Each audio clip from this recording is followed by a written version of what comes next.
Hello, I'm Brittany, this is Mo Run, and welcome to Gaywatch, where we watch gay things. We are continuing our read through Volume 5 of Erha today, where I think a wedding is about to go really terribly, horribly wrong in a variety of ways, but listen.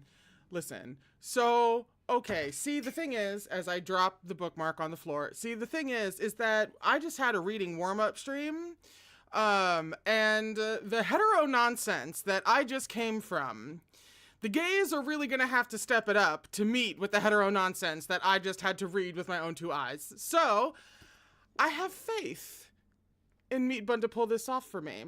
I am now at a near total loss for where the heck we were. Actually, no, that's incorrect. I know where we were, because we read about 50 pages every single time. So that means we would be, yes we are on page 55 for chapter 159, which is called Shizun, I'm Most Afraid of Tian Wen. Which is saying something. But first, like I said, we read about 50 pages over the next couple of hours. We'll take a break around halfway through. Please no spoilers in the chat. There are chapters in the description so you can see what chapters we're reading today. There are also trigger warnings down in the description box that you can have a look at. If you have ever needed trigger warnings in your life, you probably need them right now. Did I explain why we don't have spoilers in the chat? It's because I have never read this before, and neither have plenty of people in the chat. So please, no spoilers. This is very much a reading reaction type situation. I have a bit of news. So, in the previous stream, I was like, hey guys, fun idea. If you send me the new and beautiful covers for the Captive Prince trilogy, then I will give away the old copies that I have of like the OG covers, because the new covers are stunning and they're glorious, and normally I don't, give a crap about covers and editions, except now because I love Captive Prince so much. And Amazon, with their wish list, they have a thing built in to help protect, people buying multiple of the same thing if it's already been bought for somebody off of their wish list. They have a thing and they'll let you know when that has happened, unless more than one person does it so quickly, so back to back quickly, that doesn't happen. And that's how you wind up with, first of all, I have all three of the beautiful covers now, and they're stunning, and I absolutely love them, and I'm terribly excited to be giving away my OG copies. They'll be the ones I read on the stream, so that whoever wins the copies gets the one that we're actually read on the stream, and that's always kind of fun, at least for me. So I'll be reading those on stream. But so we have these, right? And they're stunning and they're beautiful, and whoever got me all three of these should let me know either in the chat or in DMs or somewhere so that I can thank you personally. But then also ask me why I have another 2 copies of the first book. It's because you guys dogpiled so hard on the wish list that another 2 copies of book 1 came to me before Amazon could tell you that they've already been bought. So I guess if you bought me an individual copy of the first book in the Captive Prince trilogy, please let me know if you're okay with me giving these away, since I'm covered, I'm good. I would love to give these away too. I would just like to get your personal okay. And if not, then I will keep them because you sent them to me. You get to decide. This is totally not my decision, it's theirs. So when I get word that either one or both of them are cool with it, then I will be giving these away too. Because you guys are ridiculous. And you just sent me too many I have all of the Captive Prince. I have all the Captive Princes. They're mine now. And I would like to spread the love. Jesus. Way too nuts, you people. Anyway, shall we begin on what I'm sure is going to be a perfectly normal wedding? Nothing's really going to happen. It's going to be all quite boring, a couple of people are going to get married and then we'll all go home and it'll be fine. Oh, War Dove sent the set. Thank you so much. Oh, and Liv, you gave... Okay, cool. So Liv sent one of them. Thank you so much, Liv. This will find a very happy home. And then War Dove is the one that sent me all three. Thank you so much. They're beautiful. They're stunning. I love them. I'm cherishing them forever. They are going right up on... You can't see it because of the background. They're going to go right up on my bookshelf that has all the danmei that everyone has bought for me. Actually, anything... Most things that people have gotten for me go back on this shelf, and Captive Prince is going to get a nice premiere spot in all of its glory. Thank you so much, War Dove. And thank you, Liv. That was just terribly sweet of you. I'm so sorry Amazon didn't catch you in time. Alrighty. So, coming back into the wedding, and the guy who was crashing this wedding, who we don't even know who this is. I'm calm. Nangonglu was outwardly calm, but a sheen of sweat had appeared on his forehead. As he assessed this stranger's abilities, Nangonglu realized the man wasn't bluffing. His panic grew. In an attempt to salvage the dignity of the world's foremost cultivation sect, he put on a brave front. Who are you, sir? What do you want, charging into Rufeng's sect after nightfall? I told you. I'm here to remind you not to let your son marry a woman he oughtn't. At these words, the guests exchanged furtive glances. Rumors of an affair between Rufeng's sect Ye Wangshi and Song Chutong had spread through the streets and alleyways. Everyone had heard them. The only people still in the dark were probably Nangongse himself and it seemed, Nangonglu. But the wedding invitations had been sent, and the marriage contract drawn up. If they backed out now, where would that leave Rufeng's sect's reputation? Nangonglu's lips quivered, and he let out a snort. As long as my son likes the person he marries, it's no one else's business. One, we're going to hold you to that. And two, am I misremembering something, or is Mo Run not in the room right now?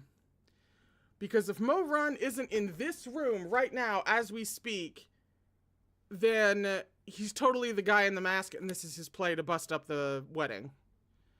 But I can't remember if he's in the room or not. Yeah, see, Mo Run isn't here. If Mo Run ain't here, then he's the one. Yep. I see you. I see this boy. The black-clad man laughed. Sect leader is so generous. Perhaps you don't care whether Song Chutong's heart belongs to the Nangong family or the Ye family after all. Song Chutong was terrified. Face deathly pale and lovely eyes wide, she cried, "You slander me!" "Do I? Shouldn't you of all people know just what sorts of naughty things you and Ye Wangshi have been up to?" Ye Wangshi hadn't expected to hear his own name. Startled, it took him a long beat to appreciate what the man in black was implying. Rather than get angry, his first reaction was to burst out laughing. What nonsense is this? It's not nonsense. Every word is the truth. I've seen it with my own eyes. The black-clad man continued in a measured tone. You spared no expense to save Song Chutong at Xuanyuan Pavilion. The entire cultivation world knows this. One wonders, what was your intention spending so much money to bring a beauty home, Ye Gongja? I found her in terrible circumstances. Was I to stand by and do nothing? All right, you couldn't do nothing, so you saved her. Couldn't you just set her free? Why keep her at your side, even taking her back to Rufeng's sect to be your handmaiden? That Miss Song is a butterfly-boned beauty feast is known to all. If I had simply released her, unscrupulous actors would have targeted her at once. I brought her back to Rufeng's sect so she could have a safe place to stay. So you gave her somewhere to stay. Ye Gongja must truly be a virtuous ascetic to spend so much time with a beautiful woman without crossing a single line. The man's words dripped ridicule, but Ye Wangshi didn't look ashamed in the least. My conscience is clear, he stated. But how would anyone believe him? People always judge the intentions of others by the measure of their own experiences. Ooh, somebody write that down. Most of those present were from the upper cultivation world. Had they obtained a butterfly-boned beauty feast for themselves, they would have endured being beaten black and blue in order to shield the prize in their arms for use in dual cultivation or direct consumption. No one believed Yu Wangshi could be innocent. The crowd exchanged glances, faces filled with scorn. The originally tense atmosphere shifted, now permeated with a gleeful curiosity. Sir, I think you're looking for trouble in trying to defame Rufang sect. Nangongsa's voice was dark. Whom I marry has got nothing to do with you. Enough. Piss off back to wherever you came from. I'm trying to do you a favor here, Nangongongje. The man in black paced around the hall, coming to a stop near Song Chutong. He laughed at her and said, Miss Song, your husband trusts you blindly. No wonder you can stand here without a touch of unease and fancy yourself the young mistress of Rufang sect. Song Chutong wasn't nearly as calm as the other two. How dare you impugn my virtue, she cried nervously. Between you and Yu Gongzhe, what virtue is there to speak of? Oh, shit. The black-garbed man asked brazenly. You willingly waited upon him after he saved you. You thought no one noticed the private affair between you. How could you know that I was watching from the shadows? If you didn't want anyone to find out, then you shouldn't have. Song Chutong cut him off with a sharp cry. You're lying. If I'm lying, why are you shaking so hard? I'm being bullied. She looked at Nangongsa anxiously. Gongzhe. Nangongsa crossed the hall to Song Chutong and stood before her, shielding her. Eyes wolfish, he leveled a dark and chilling stare at the man in black. I'm warning you to stop making false accusations. Has she been banging someone? It's just obviously not Yu Wangshi. Huh. I'm kind of like the crowd. I'm waiting for the tea. You'll know whether my accusations are false after I finish speaking. The man laughed. Nangongongje, your beautiful Miss Song has a red birthmark on her left thigh. Isn't that so? Mo fucking run. Nangongsa blinked in astonishment. You, about the size of a grain of rice, scarlet, not dark red, the color of blood. If I didn't see her and Yu Gongzhe doing the deed with my own eyes, how would I know such a specific detail? How close were you watching? All right, where were you seated, supposedly, sir? This, Gongzhe, Song Chutong cried out in panic. She tugged on Nangongsa's sleeve and said tearfully, It's not true, he's making it up. He must have spied on me when I was bathing. Why would I care to watch you bathe? The man cut in, sounding annoyed. I'd rather go to Xisheng Peak to see Yu Hung Elder. He thinks he's funny. The tale of the female disciple peeping at the Yu Hung Elder in the bath was another anecdote enthusiastically passed around the streets of the cultivation world. Hearing it in this context, bolder members of the audience peeked over at Chu Wanning in amusement, only to quickly avert their gazes at the murderous look on his face.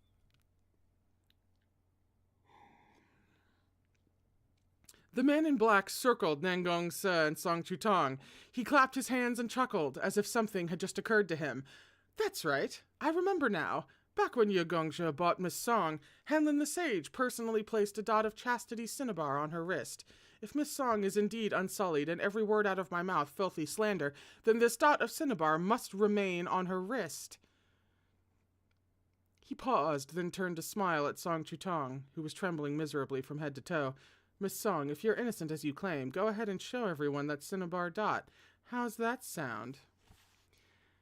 With sudden understanding, Nangongsa turned and consoled Song Chutong. It's okay, just show everyone. All the blood had drained from Song Chutong's lips, and her face was paper white. Shivering, she stared blankly ahead. After a moment, Nangongsa asked hesitantly, What's wrong? Song Chutong released Nangongsa's hand and took a step back. Pulling her sleeve over her hand, she tearfully shook her head. I can't. Nangongsa's eyes widened with realization, but he couldn't get a word out. The man in black sneered. What's wrong? Scared? No, that's not it. I don't know. Song Chutong crumpled to the floor, her tears falling like rain. I'm not sure why. I don't know, she wailed mournfully. Let me go. I'm begging you. She clasped her sleeve tightly over her hand to hide it from view, but her efforts made her predicament only more conspicuous. She might as well have said flat out that the chastity mark on her wrist had faded, quite as the man had said. The young lady had been betrothed as a virgin, but before the wedding had been celebrated, the red mark on her wrist had disappeared. Even if she jumped into the Yellow River, she wouldn't be able to wash her reputation clean. The man in black had taken a breath to continue when a clear, cold voice rang out. In the light of the lanterns, Chu Wanning's figure stood tall and undaunted as he said, "This mark was present on Miss Song's wrist a few days ago, which contradicts your timeline for this supposed affair. Perhaps you are deliberately sabotaging these young people." Oh no. The chapter title, I'm Most Afraid of Tianwen. Chu Wanning is about to get all up in this mysterious man's business. For some reason, the black-clad man's eyes flashed with a wordless bafflement. His overbearing manner inexplicably seemed to melt away when he turned to face Chu Wanning. After a long silence, he heaved a sigh. Some of the onlookers thought, was it their imagination, or was this man who'd just been spouting such damning words now speaking in a tone that could only be described as indulgent? Chu Zongsha is not wrong, but I didn't say they were already involved back then. I only said they'd had an affair. If we were to pinpoint the timing, I'd say it was in the past few days. Absurd, muttered Ye Wangshi. Chu Wanning's expression was grave, his manner imposing. Empty words aren't proof. I'll be the judge of whether you speak truth or lies. You... As he spoke, Chu Wanning's fingertips sparked with golden light. The man's pupils contracted, and he dodged sideways, barely managing to escape the holy weapon Tianwen as it ripped through the air. What does Chu Zongsha mean by this? The man in black asked, both exasperation and amusement in his voice. His martial abilities were excellent. Even Chu Wanning couldn't immediately ensnare him with the whip. Yet the man didn't strike back, letting the willow vine pursue him around the entire hall. The previously tense atmosphere unexpectedly turned comical. Oh, we've been comical for a while now. Hey, don't hit me. I'm not done talking, the man beseeched, almost affectionate. If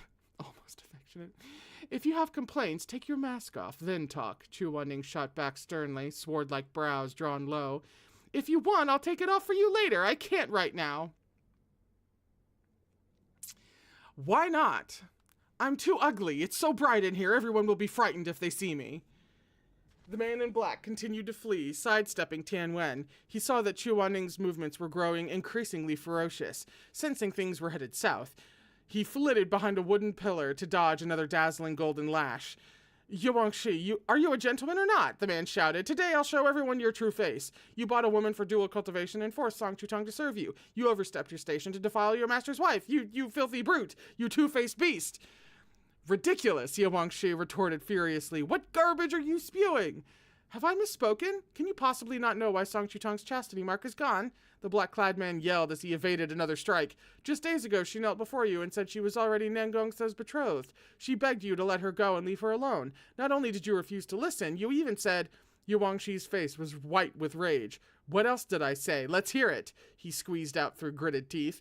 Have you forgotten? Need I remind you? You said... The man in black changed his tone to mimic Ye Wangshi's cadence. Miss Song, I staked everything for you, only to become a bystander to your happiness. Now that you've earned Nangong Gongja's favor, you wish to make a clean break with me? Keep dreaming. He added a wild laugh to the end, sounding like a complete delinquent. Ye Wangshi glared at him in speechless silence. That's the end of the chapter. We're on page 63 for chapter 160, which is called Shizun. Do you remember the voice-changing spell from the inn back then? What the hell? What the hell? Meat Bun has ruined me, by the way. I'm in the middle of rewatching BuzzFeed Unsolved and Ghost Files and Ryan and Shane's content. I don't know if you've heard of them. But I'm in the middle of doing a rewatch of them because I love them. And I kid you not, a couple of episodes ago, they referred to a huge sprawling house that they had to go to, or some big prison, one of those big ass places that they have to go, hunt ghosts in. And I swear to God, more than once in that episode, they referred to the huge building as an absolute unit, and I could not contain myself. And it's all her fault. She has done this to me. And then conversely, you guys have done this to me, because this is what you voted for. Anyway. At this, scorn surfaced on many of the guests' faces. Their gazes darted between Yuangshi, Nengongsa, and Song Chutong. What a scumbag, someone said softly.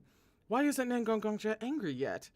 If Miss Song really didn't have a choice, then, for a girl like her to be caught between these two formidable Gongja, it's no wonder. What could she have done? As the man in black let these murmurs swell, posture indifferent, Tianwen lashed out and caught him off guard. Fortunately, he managed to jump swiftly out of the way. But though he wasn't ensnared nor seriously injured, Tianwen had managed to rip his cloak, sending blood into the air. He stifled a cry of pain and avoided Chu Waning's willow vine with renewed diligence as he continued to besmear Yuangshi. Yugongsha, Miss Song won't confess because she's worried she'll damage the friendship between you and Nengongongja. But you can't deceive the heavens. Have you really not an ounce of shame in your heart? Will you not bow your head and apologize for your wrongdoings? Incensed as Yuangshi was, he found this, too, ridiculous. I have committed no wrong, he replied. You haven't? So you're saying the blame lies entirely with Miss Song? Perhaps she didn't resist you because you threatened her. Are you trying to say it was she who seduced you, and not you who forced yourself on her? This is quite a way to try to bust up a wedding, I must say. No, really, Yuangshi, I'm trying to do you a favor by convincing the world that you either had an affair or forced an affair upon her. It's in your best interests, really. Nengongsa, who had remained silent all this time, turned and looked down at Song Chutong, extending a hand to help her up. But Song Chutong thought he was reaching down to check the chastity mark on her wrist. When she had woken that morning, she discovered the cinnabar had vanished from her skin. She'd immediately panicked, but she had no way to explain it, and any attempt would only make matters worse. She had imagined that since she was about to be wed to Nengongsa and the cinnabar would fade anyway, it would be safe to say nothing for the next few days and avoid any misunderstanding. Who could have guessed that someone would come to ruin her? She thought about how Yuangshi had indeed saved her, and how she had served as Yuangshi's handmaiden. She also thought how the cinnabar had disappeared, and how the man had clearly identified the red birthmark on her leg. She had nothing with which to defend herself, her mind filled with a buzzing blankness. She found herself cornered. Now, against my better judgment, I'm sympathizing with her. Amidst the chaos, she raised teary eyes and took in the teeming crowd, their gazes filled with scorn and pity as they whispered among themselves. She saw Yuangshi standing alone, the guests peering at his solemn visage with disdain. Chu Zongsha's willow vine was still chasing the black-garbed man across the hall. It didn't stop the man from continuing to shout, Yuangshi, the grudges between us run deep. Today I'll expose you for the hypocrite you are. You had an affair with the young master's wife and forced yourself on an innocent young lady. How vicious, how reprehensible.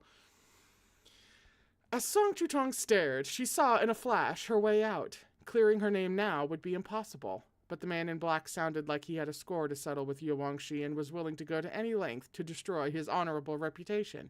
She couldn't shoulder the crime of adultery, but if she went along with this tale and claimed Yuangshi had forced himself on her, then at least...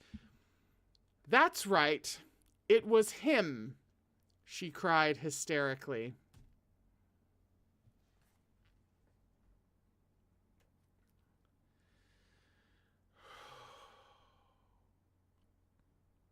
I should have seen that one coming.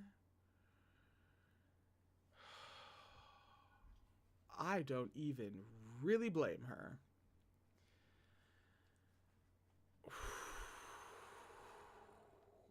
I mean, what else? She's kind of right.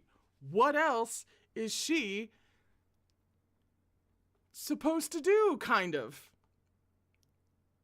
It's between a rock and a hard place. She is now slandering this man to save her own skin, which is shitty. I don't know. That's a bitch of a situation. Nengongsa's hand froze in midair. Oh God, now this is gonna ruin everything. If this goes this way, this is going to be so bad for so many people.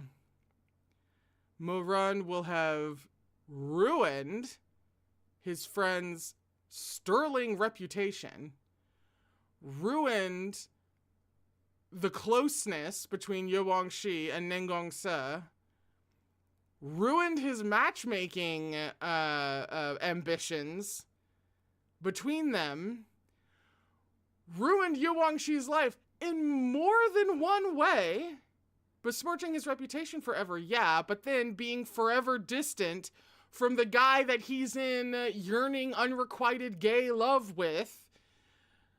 If this backfires like this, Jesus. Nengongsa's hand froze in midair. Standing stock still and stupefied, he looked at her in astonishment, as if he couldn't believe his father's right-hand man would actually tarnish his fiancée. Hiding her face in her hands, Song Chutong choked with sobs. It was Ye Gongzhe who humiliated me. He forced me. I never agreed to it. Nengongsa stared at Song Chutong beneath the flickering candlelight, his gaze likewise flashing bright and dark. After a long moment, he dropped the hand he'd offered back to his side. Do you know what you're saying? He asked, his voice full of sparks. When she saw his fury, Song Chutong grew only more anxious. Gongzhe, I'm sorry, she wept. I was afraid you wouldn't forgive me, so I didn't dare say anything all this time. I was so scared that you and Ye Gongzhe would fall out if I said something. The sect leader values him so much. What good would it do Rufeng sect if you two became enemies? She prostrated herself as she spoke, her long sleeves sweeping over the ground as her narrow shoulders shivered, dejected and pitiable. Chutong really didn't know what to do. I didn't bring this up to the sect leader, so no matter how I was humiliated, I tried to hide it. Gongzhe, I'm too ashamed to face you, but I've always been sincere with you. But Nengongsa, now deathly pale, took a step back, shaking his head as he repeated, Do you know what you're saying? Song Chutong's fine, dark locks cascaded over her beautiful shoulders, bending the light from the lanterns like silk. Like this, she looked all the more heart-rendingly lovely. Chutong was wrong, she sobbed miserably. I shouldn't have hidden it from you, but I was so alone. Nengongsa cut her off with a ferocious snarl. Do you have any idea what you're saying? Song Chutong shuddered and raised her head. Her perfect features were damp, her delicate cheeks streaked with tears, her lips trembling. How could you? How could you dare? How could you bring yourself to do something like this?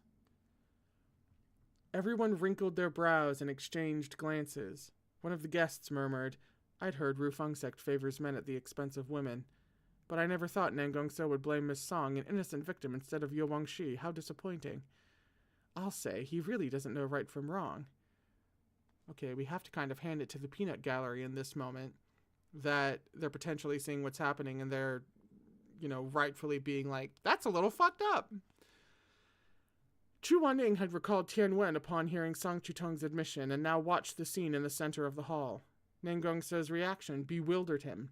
In his memory, Nengongsa was willful and headstrong, but his conduct was always proper, and he wasn't an unreasonable person. If this story was true and worthy of investigation, then the target of that investigation should be Ye Wangshi, not Song Chutong. And yet all of Nengongsa's anger was directed at Song Chutong alone. Why?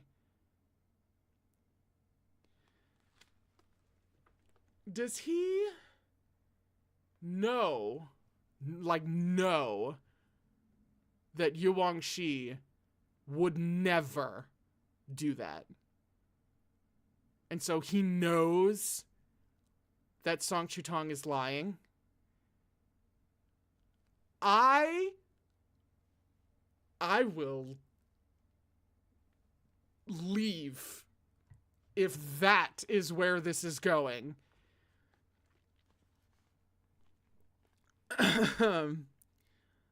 In all the crowd, Mei Han Shui was the only guest sitting calmly in his seat, drinking his wine and watching the furor.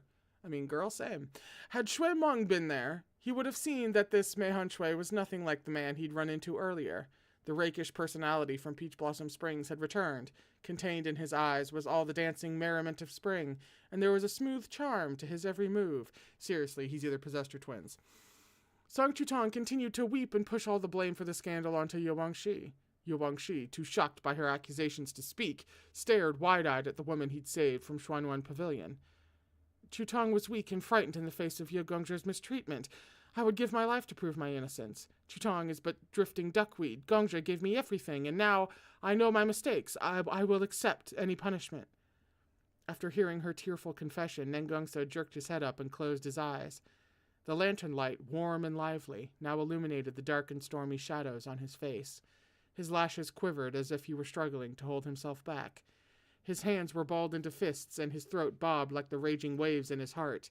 As he stood silent, his cheekbones jutted sharply and the veins in his temples bulged. His bones shuddered and his blood blazed through his body. He restrained himself until he could bear it no more. With a furious cry, he unsheathed his sword and cleaved the table in front of Song Chutong in two. Cups and dishes scattered. Song Chutong, did you know? The thing I've always hated, the very, very most, the thing I will never tolerate, is lying. He abruptly yelled, Ye Wangshi! Young master. Ye Wangshi, get over here! I'm thoroughly fucking gagged. Oh my god. Oh my god. Oh my god. Nobody fucking move. Hang on. Where am I? What's happening? Oh shit. Ye Wangshi didn't move. Nor did he speak. Nengongsa turned his head, his eyes wet and red. Come here. Ye Wangshi came to him at last. Those watching expected Nengongsa might plunge his sword into Ye Wangshi's chest, opening the belly of this duplicitous beast in order to rip out his heart and throw it to the ground. They watched the scene unfold with bated breath. Girl, same! Chest heaving, Nengongsa stared at Ye Wangshi. At length he said, voice rough, remove the voice-changing spell. Voice-changing spell? The guests looked at each other in shock. What does this have to do with a voice-changing spell? No clue. How odd. Why would Ye Wangshi use a voice-changing spell? Is his real voice so awful it will scare people off, or is it somehow embarrassing? Ye Wangshi dropped his gaze to the floor. Young master, I can no longer remove it. Nengongsa stared at him blankly. What did you say? I've used the voice-changing spell since I was 13. It's been 10 years. The spell has penetrated my spiritual core. Ye Wangshi paused, then continued calmly. I can never recover my original voice. What does this have to do with anything? Nengongsa took a step back in astonishment. After a long moment, he turned his eyes on the inscrutable man occupying the sect leader's seat of honor. Father? A murmured question. Nengong Lu spoke at last. Sir, it really is a pity, but Ye Wangshi used the voice-changing spell of his own volition. This turn of events has been unexpected. Don't take it to heart. But Nengong Lu stepped down from the platform to stand behind the assembled guards with his hands behind his back. Your father knows that you and Ye Wangshi are childhood friends. I have appreciated his loyalty these recent years. Regardless, he has sullied Song Chutong, forgotten his station, and deceived his superiors. These crimes are punishable by death. Against all expectations, Nengongsa's response was to exclaim in shock, Father! Nengong Lu waved his hand and a ray of blue light shot out to enclose Nengongsa in a restraining barrier. Nengongsa stood frozen for a moment, then began to howl furiously and pound against the barrier. But it was to no avail. This was Rufeng Sect's admonishment barrier, a technique passed down through the sect over generations. Rufeng Sect had an unfortunate history of usurpation. Oh, I've never seen it said that way. Via patricide. And thus the sons of sect leaders all signed a blood oath with their fathers in their youth. This barrier specifically allowed fathers to confine their sons and would stand firm for up to an hour. However powerful Nangongso was, this barrier was impossible for him to escape. His words, too, were sealed within. Whatsoever Nangongso yelled, there was no way for those without to hear it.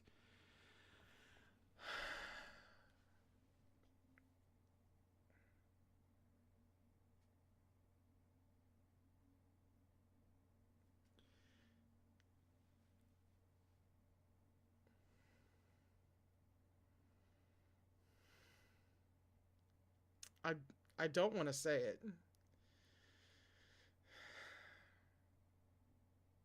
I don't want to fucking say it. Nangongsa can't tell them that... He can't tell them that Yuwangshi would never do that. That he knows that Song Chutong is lying, and why? Because he knows that he can't tell them that anymore.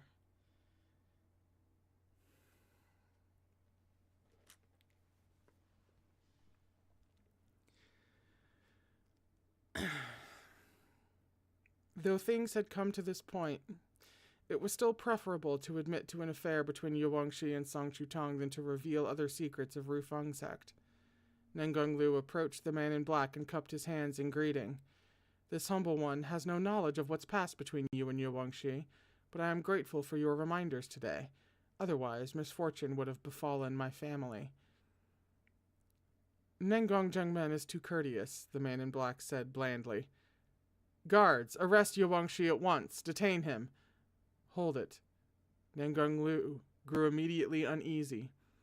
His face creased in an indefatigable smile. Sir, do you have more advice to offer? I was just thinking that your esteemed son only said a few words about a voice-changing spell. Sect leader, why are you in such a rush to lock up Ye Gongzhe?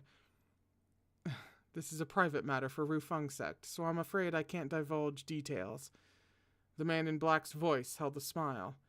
When it comes to Rufeng sect's reputation, the esteemed sect leader certainly doesn't hesitate to sacrifice a pawn to save a rook. Poor Monsieur, who has risked life and limb in service of your sect for more than a decade. Today she is framed despite her innocence, all to preserve your family's dignity.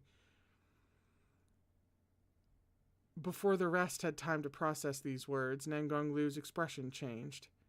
Mei Han Shui chuckled softly where he sat. He filled his cup with wine, drained it, and set it back down. In the glow of the lantern light, Nangong Lu's face was a waxy yellow. Finally, he asked with an insincere smile, Monsieur? Sir, you... What?!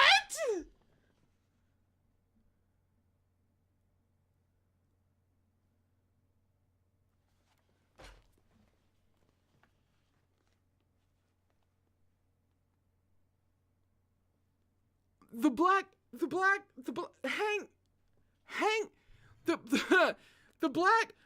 cladsman's eyes were bright, and his voice echoed clear through the hall.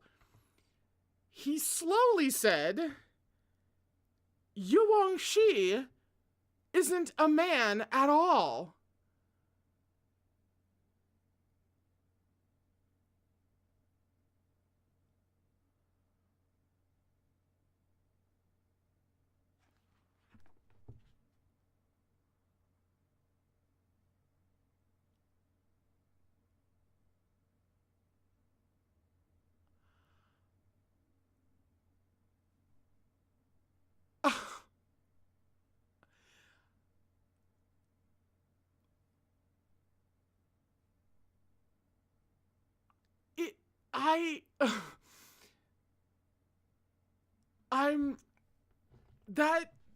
That's the end of the chapter.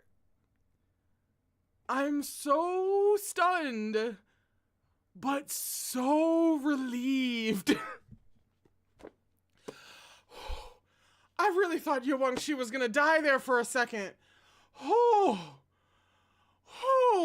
thought that was gonna put Moran on like a whole thing.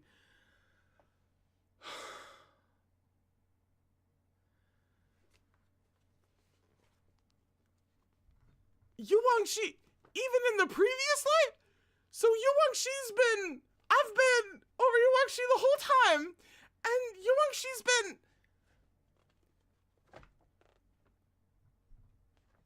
What? Okay. We're on page 71 for chapter 161, which is called Shizun, I'll Take You Flying, which can't possibly have any relevance to anything that's immediately going on.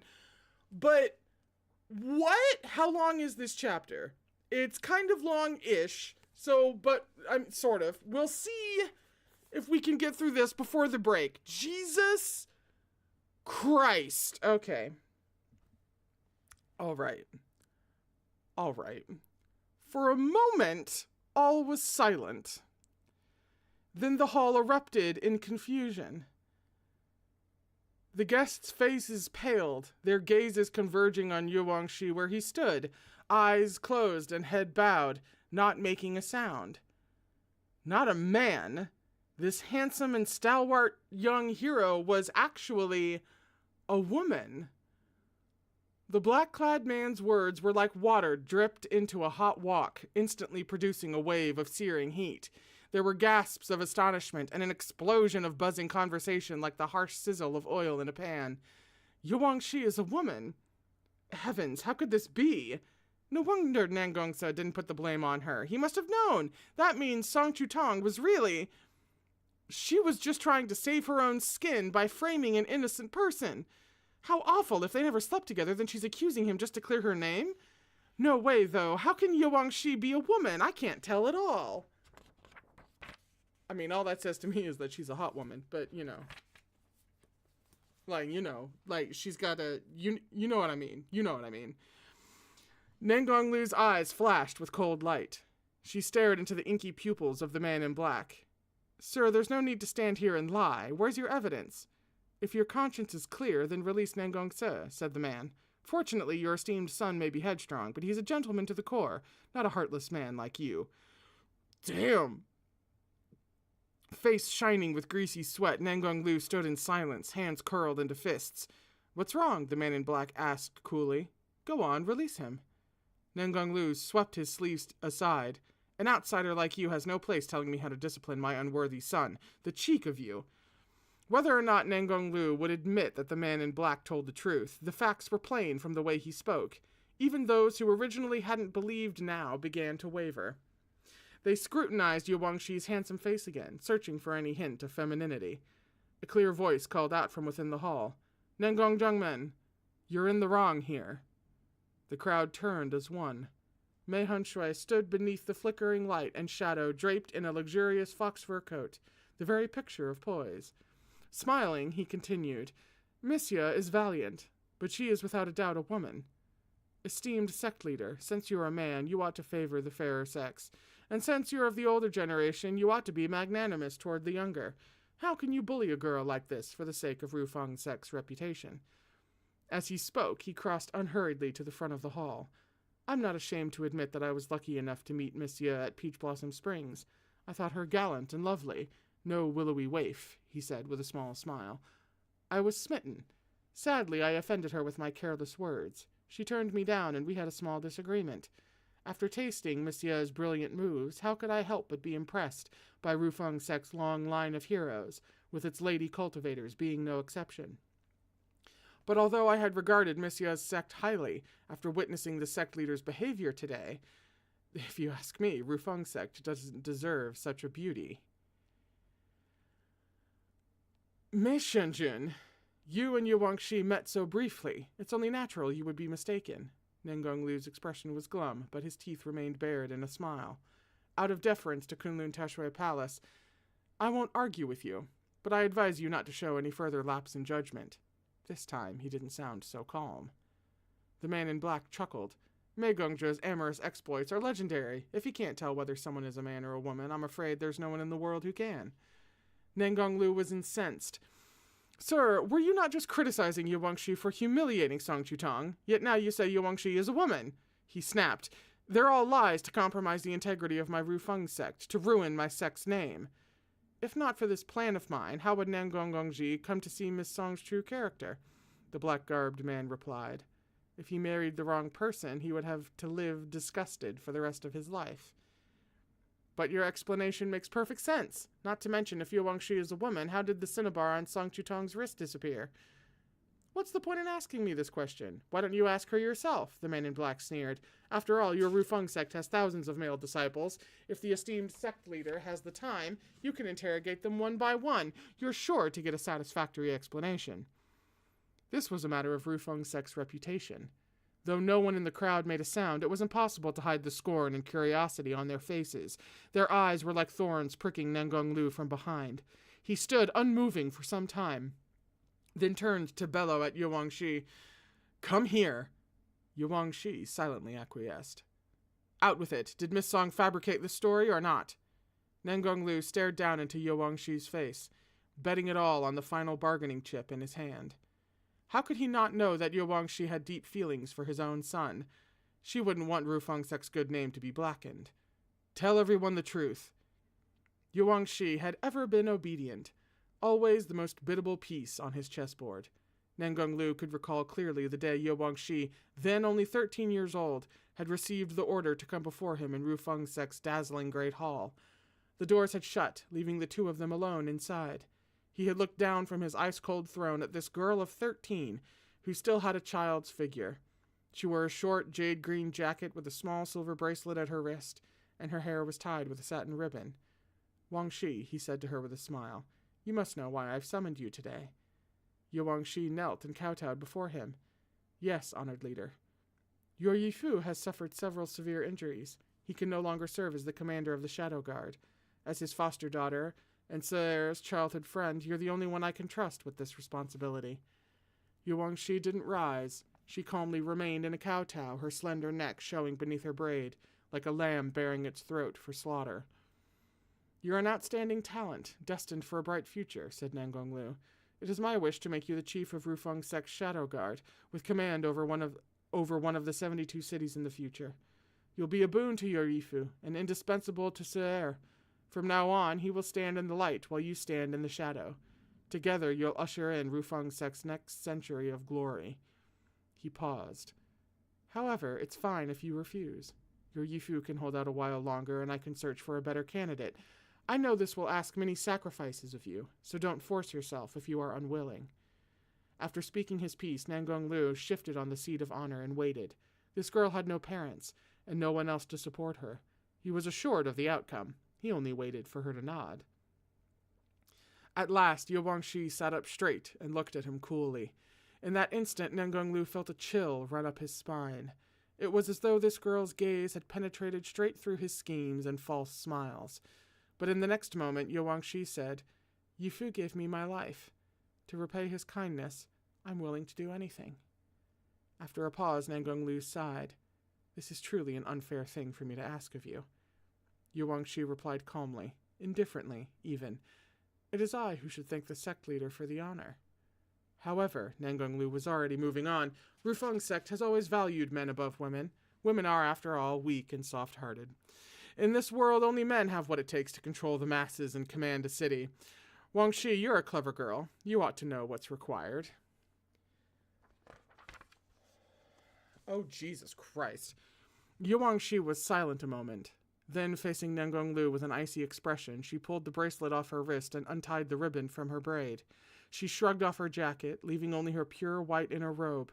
Finally, she shook out her braid and gathered her hair into a high ponytail. The sunlight streamed from the windows to fall on her straight back and resolute brow. Although her figure was yet immature, she had already the air of a tall pine or a cypress. Very good. You must present yourself this way henceforth, Nangong Lu said. But don't forget, he reminded her, attentive to every detail. There's the matter of your voice. Yuangshi looked downward. She had noticed the pair of golden shears before her seat when she entered. She took them up and swiped their blades ruthlessly across her throat. Vivid blood dripped.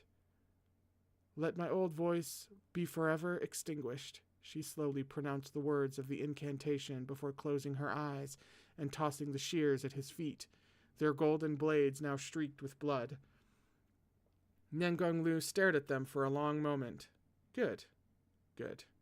From today forth, you are Rufeng sect's Ye Gongzhe, the successor to the Shadow City's commander. As for Sir, I'll remind him to be a bit nicer. When Yuangshi opened her mouth, her voice was already that of a young man's. Sect leader, I humbly ask this. Don't let my Yifu bear his worries alone anymore. I will share the burden with him. Nengonglu knew Yuangshi's character too well. It had been 10 years since she started her seamless masquerade as a man. When she reached puberty, she secretly took medicine every day, privately enduring its painful effects in order to develop her current masculine figure. In Nangonglu's eyes, Yuangshi was a... Oh, sorry, I haven't shown you this art. But, it's, you know, it is what it is. This, was mean. To put it absolutely mildly.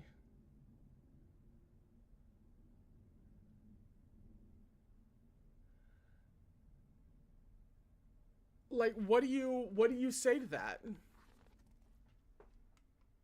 Let me know what you say to that. Because I currently have no idea. In Nangonglu's eyes, Yuangshi was a dog Rufeng sect had raised. To repay them for her upbringing, she would never betray them. You know, he'd already landed really firmly on my shit list a while ago in this entire explanation. Now, he can die.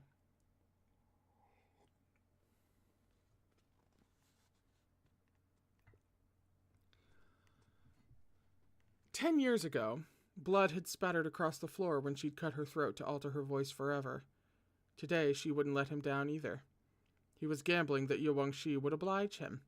As long as Yuangshi herself said she wasn't a woman, even if no one believed her, what could they possibly do? It seemed the black-clad man had come to the same conclusion. He strode over to Yuangshi and raised a hand to block her way. Nangonglu, Monsieur has already offered her passion and youth to Rufeng sect. Now that you're out of excuses, should she sacrifice her life, too?" Nangonglu was about to argue when an orange light shot into the distant night sky and exploded in a shower of sparks. Another hunter had brought down a spiritual deer. Yet in the face of these secrets of Rufeng sect laid bare, who cared which youth that deer had fallen to? It no longer mattered who won second place.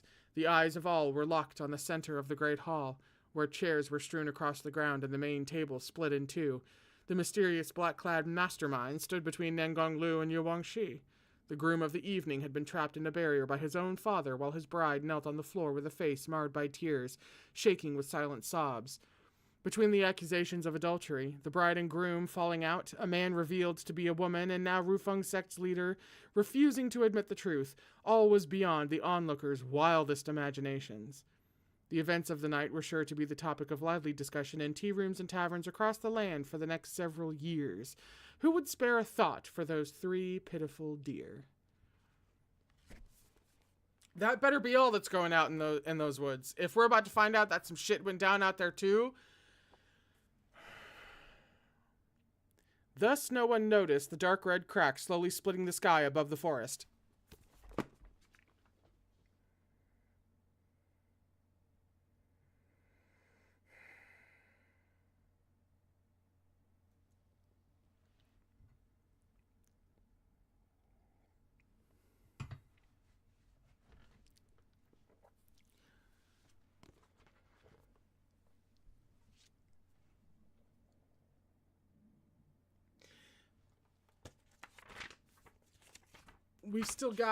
You know what? You know what?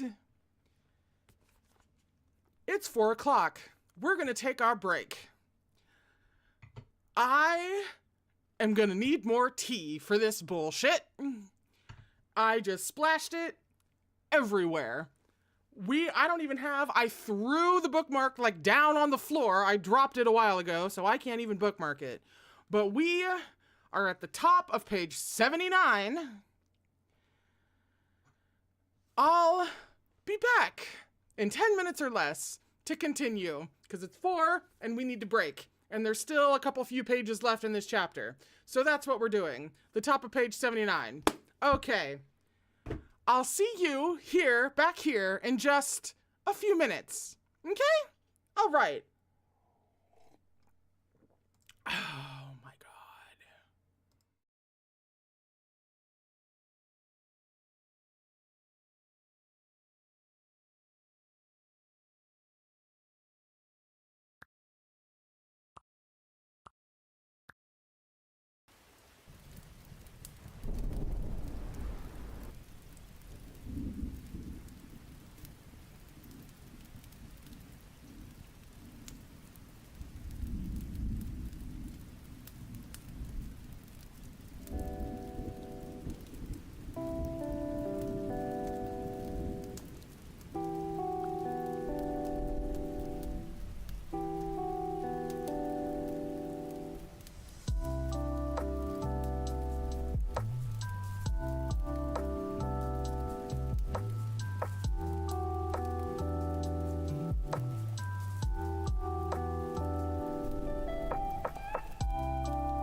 Okay.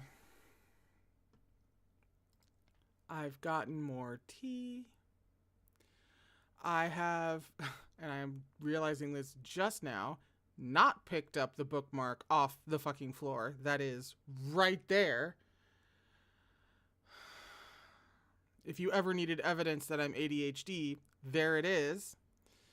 I don't know why you would need that, though. You've heard me talk for more than 30 seconds. So, I've got more tea. I literally opened my window and let the breeze hit me as I stared out into the front yard for at least 5 of those minutes to just absorb for a second before we get into the top of page 79 in the middle of chapter whatever the hell called Shazin, I'll Take You Flying, because now they have to fly to go stop the world from ending.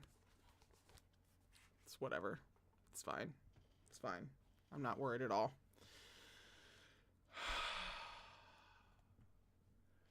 I saw that you named the dog Bingrun, and that is the cutest shit.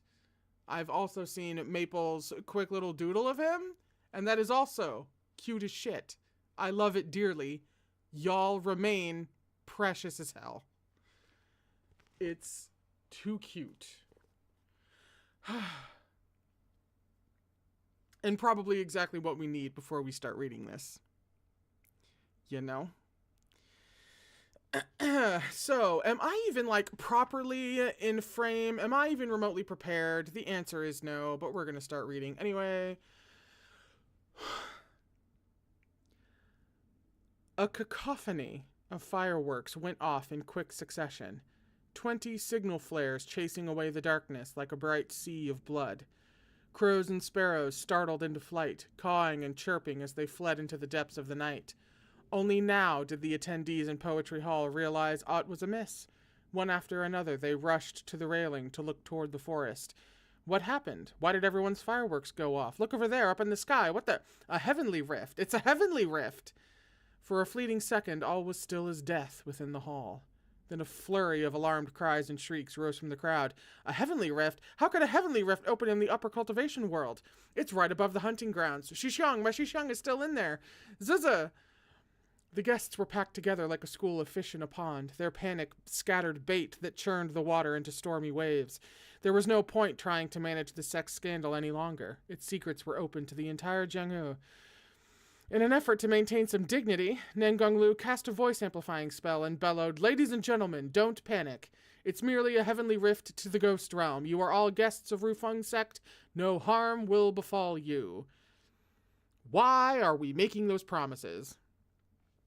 So saying, he summoned his sword with a wave of his hand. Nangonglu stepped onto the hilt, glowing with blue light, and rose into the whipping night winds. Guards from all 5 divisions of Rufeng, follow me to the forest. Investigate at once. Elders and disciples, defend Poetry Hall and protect our guests. He hastily led the guards towards Moonwhistle Fields on their swords, as if relieved to find an excuse to escape the black-clad man's interrogation. As for the disaster that was the wedding, he let it lie. Everything was fine. How did this happen so suddenly? A heavenly rift has never opened in the upper cultivation realm before. What's going on here? These cultivators of the upper cultivation realm, accustomed as they were to living like princes, waited anxiously upon the jewel-encrusted balcony. Facing a heavenly rift that had appeared out of thin air was a responsibility far too dreadful. It was one thing beheading a lone monster or two, but a heavenly rift was a different matter entirely. If the rift opened into the upper levels of the underworld, perhaps only ordinary ghosts would escape. But if it were anything like the rift at Butterfly Town 5 years ago, it would open straight into the bowels of hell itself. The guests shivered, remembering that even a great Zhongshe like Chu Wanning had lost his life in that terrible battle. They crowded fearfully against the vermilion balustrade to survey the red cracks snaking across the sky. Chu Wanning rose to his feet. "Sect leader, the color of this rift isn't right," he said to Shui Jingyang. "It's likely to access the lower levels of the underworld when it opens. I'm worried about Shui Meng and the others. I'll go check on them." He walked right to the front of the balustrade, the pale blue hem of his formal robe sweeping the ground. As the crowd looked on in astonishment, he leapt onto the dark tiles of the neighboring roof using Qinggong. His solitary figure vanished swiftly into the distance. You hung, Shui Jingyang called, but Chu Wanning had already disappeared into the lightless night. Shui Jingyang cursed under his breath. He was about to leap after Chu Wanning when a hand grabbed his shoulder. He turned and found himself face to face with a leering bronze mask. The black-clad man patted his shoulder and said quietly, "Uncle, stay here and look after Aunt." "I'll follow Shizun, don't worry." Shui Jingyang was stupefied. "Run." The man in black raised a hand lightly to his lips and shook his head. At no point had Shui Jingyang considered that the man in black might have been Mo Run. Without waiting for Shui Jingyang to question him further, Mo Run vaulted the railing with one hand and soared into the night like a falcon, his cloak a billowing cloud of ink behind him. Before long, he reached the rooftop Chu Wanning had just leapt off. "Shizun!" Mo Run had made half the journey leaping between the rooftops with Qinggong. Finding this too slow, he summoned his oath-bound longsword and rode the wind to quickly catch up with Chu Wanning. He reached up and took hold of his mask, pushing that sinister bronze guise to the side to reveal an incomparably handsome face. "Wait up for me." Chu Wanning's eyes flew wide. "It was you?" "Get on, I'll take Shizun by sword and explain on the way." Chu Wanning grabbed the hand Mo Run offered and leapt nimbly onto the blade. He had intended to let go, but Mo Run's broad and sturdy hand tightened its grip. Mo Run stood right behind him, and when he spoke, the blazing warmth of his youthful breath brushed the back of Chu Wanning's ear. In the chilly night wind, it felt scalding. "Guys, more important things are happening." I don't actually blame them, but I kind of blame them. Like, bruh. "This sword's powerful," said Mo Run. "It flies fast, so you better hold on tight, Shizun." The two of them sped downwind on the sword. "You planned that whole spectacle in the hall?" Chu Wanning asked. I heard quite a few things about Song Chutong in my travels through the Jianghu," Mo Run answered. "She's not audacious enough for murder or other such crimes, but she's the type who would throw rocks at someone at the bottom of a well. If she married Nengong Se and became the young mistress of Rufeng's sect, the sect would probably be even more rotten than it is now." Unexpectedly, Chu Wanning replied, "Rufeng's sect couldn't be any worse than it is now." Then he furrowed his brow and glanced at Mo Run's black cloak again, doubts materializing in his mind. "But how did you know Ye Wangshu is a woman?" That's my question. How exact? Because, it's not like he was dumb, and like he's getting smarter. He's hung out. He's much more, with it now than he used to be. But I'm still wondering, to what level was all of that planned, and in what level was that like quick thinking on his part?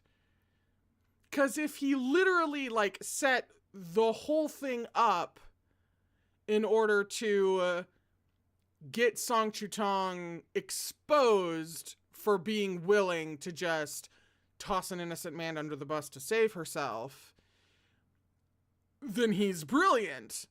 But at the same time, if he planned, half of that, but didn't actually know that Ye Wangshu was a woman and just kind of ran with it, that's still very clever. Thinking on your feet like that, extremely, it's not like he was dumb. You know what I'm saying?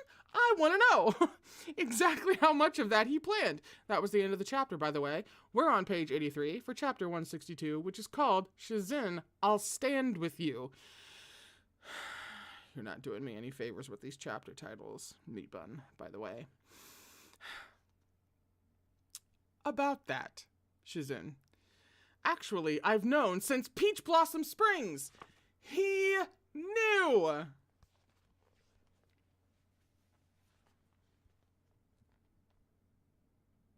The truth was that he'd known this since his previous lifetime, but there was no way he could tell Chu Wanning that. When I was out on a walk, I overheard Mei Han Shui talking about her with someone from Tashui Palace, Mo Run grinned. Even back then, I trusted the accuracy of Mei Han Shui's judgment. And once I was watching her carefully, I became certain that Ye Wangshi couldn't be a man. Why? Hasn't Shizun noticed that her collars are always pulled up very high? They cover her whole neck. It's a very unusual style. Most people might have one or two robes like that, but I've never seen her without one. After some consideration, Chu Wanning said, I never noticed. Mo Run used his free hand to demonstrate on Chu Wanning. They come up to here, more or less. As he spoke, his fingertips inadvertently skimmed Chu Wanning's throat. The slight jut there was fascinatingly delicate. He couldn't help but quickly brush over it again. How fierce and untamable his Shizun was, Mo Run thought, yet he bared such a vulnerable spot to Mo Run's fingers, let him touch. It was a thrilling feeling. Crack in the sky, guys. Heaven, rifting, sky opening, underworld, overworlding. We got problems.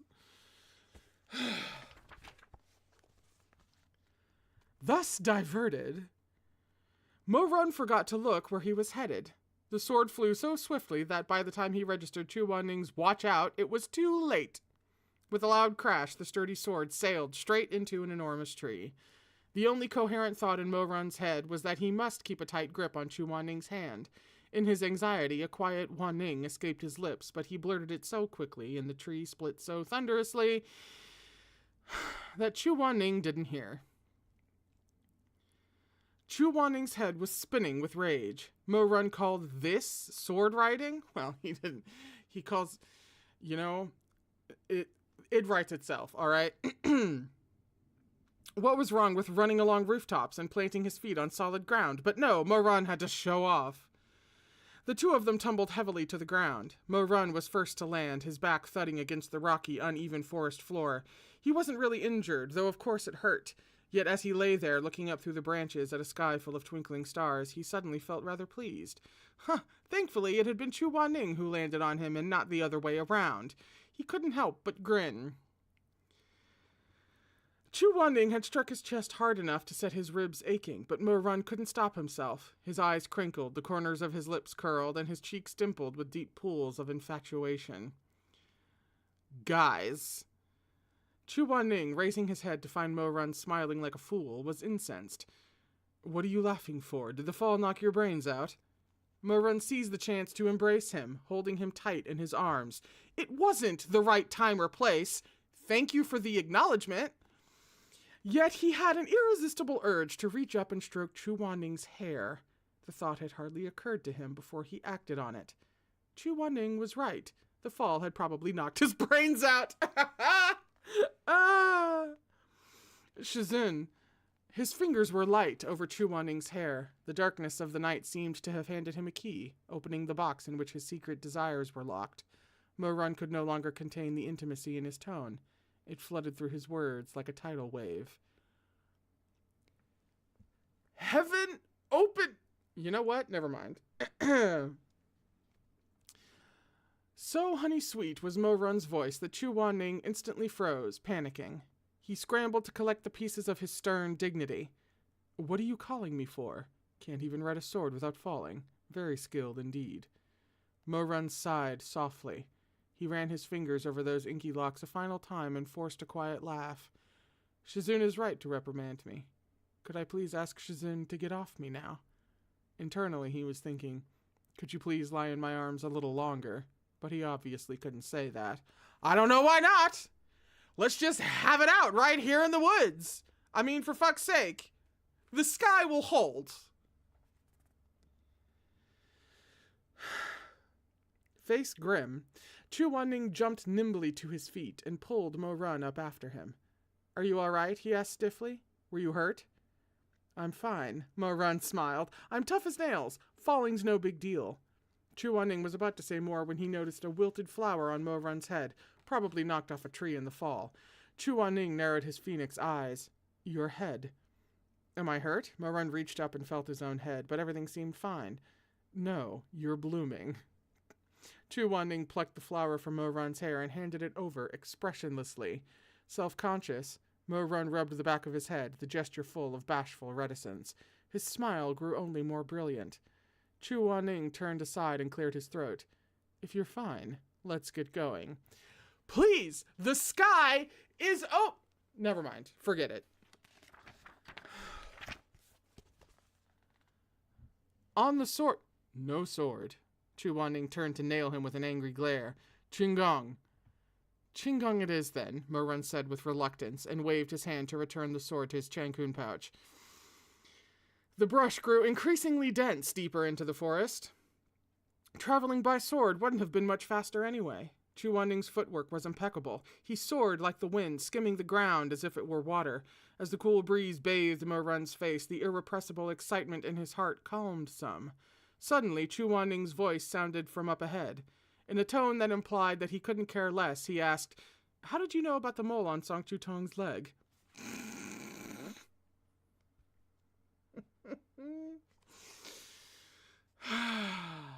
Mo Run stared blankly, caught off guard.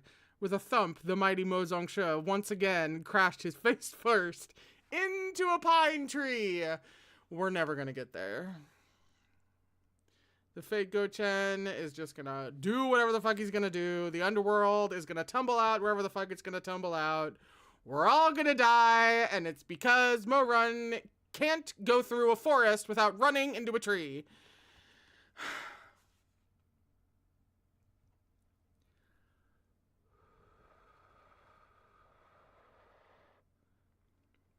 Giving him a long look, Chu Wanning said, "Do you have night blindness?" Which, valid question at this point. "No," Mo Run groaned. "Sorry, just a little absent-minded today." Chu Wanning frowned slightly. Then, with a sudden realization, he flew into a rage. Are thoughts of the mole on Song Chu-tong's leg so distracting? A cultivator must keep his heart pure and free from desire. If you're so flustered after one glimpse of a beauty, what's the point of cultivating at all? Mo Run didn't reply. He felt that Chu Wanning was quite correct, except he'd identified the wrong subject. The beauty he coveted wasn't Song Chu-tong, but the fiery-tempered man before him, who was roaring like an angry snow leopard. Ha! 1, great image for Chu Wanning. 2, you don't say. Do you lust after Chu Wanning, Mo Run? Do you really? Can you tell me more? I seemed to have missed that part. He sighed and looked tenderly at Chu Wanning. Shizun, Song Chu-tong isn't my type. You're overthinking it. I heard about the birthmark on her leg from someone at the Xuanyuan Pavilion auction. I've never seen it myself. Don't be mad. Why would I be mad? Chu Wanning paused. Forget it. Let me ask you, if Yu Wangshi is a woman, then why did Song Chu-tong's cinnabar mark disappear? It can't be a coincidence. You're right about that. Does Shizun remember the bracelet I gave Song Chu-tong?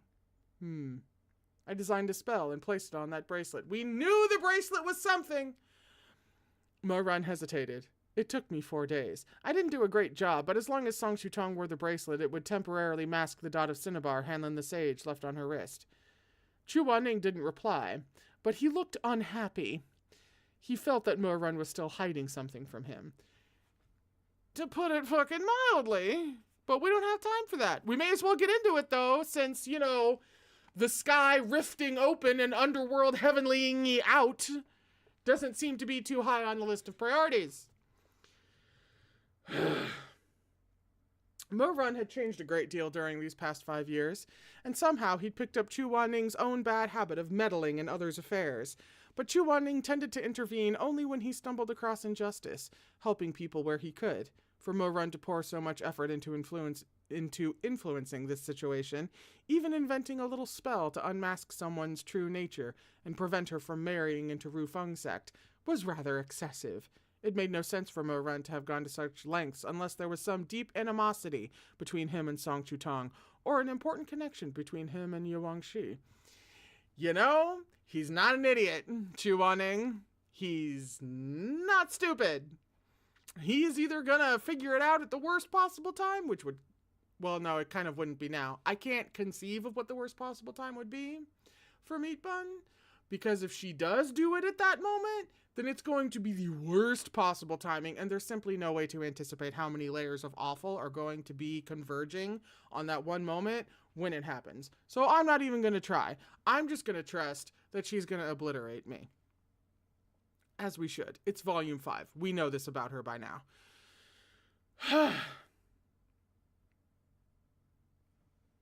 Mo Run sensed Chu Wanning's thoughts from his silence. Trailing close behind as they leapt through the air, he said, Shizun. What? Chu Wanning replied coolly. Mo Run couldn't talk about the events of his past life, but he also didn't want Chu Wanning to worry. After some thought, he decided to share half his true feelings with Chu Wanning. Excuse me? Shizun? Yu Wangshi is a really good person, At Xuanyuan Pavilion, she staked everything to save a woman she'd never seen until that moment. You know this, too.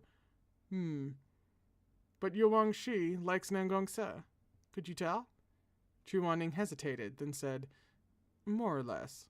I saw that tonight. That's good. I learned of Monsieur's identity some time ago, so I'd long guessed her feelings. Until now, Song Chutong wasn't aware that Yuang Shi is a woman, so she respected Yuang Shi and harbored no malice. But if Song Chutong married Nangong Se, Rufeng sect might no longer keep the secret from her. Knowing Song Chutong's personality, she would definitely see another woman with feelings for Nangong Se as a thorn in her side. Mo Run paused. In his past life, Song Chutong had sensed what passed between himself and Chu Wanning. Overcome with jealousy, she had taken advantage of Mo Run's absence from the palace to extract all 10 of Chu Wanning's fingernails. I remember hearing about that. What would happen if Yuang Shi fell into the hands of a woman like this? It needn't be said. Such acts of cruelty were the kinds of evil deeds Song Chutong committed. Never so heinous as to be noteworthy in themselves. Rather, they were minor brutalities that allowed her to hide behind someone even crueler, waiting until they had finished to prolong her victim's suffering.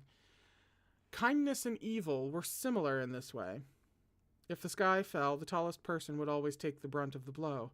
The most benevolent person would be crushed to death first, like Chushun, cast out by the vulnerable citizens he sought to protect.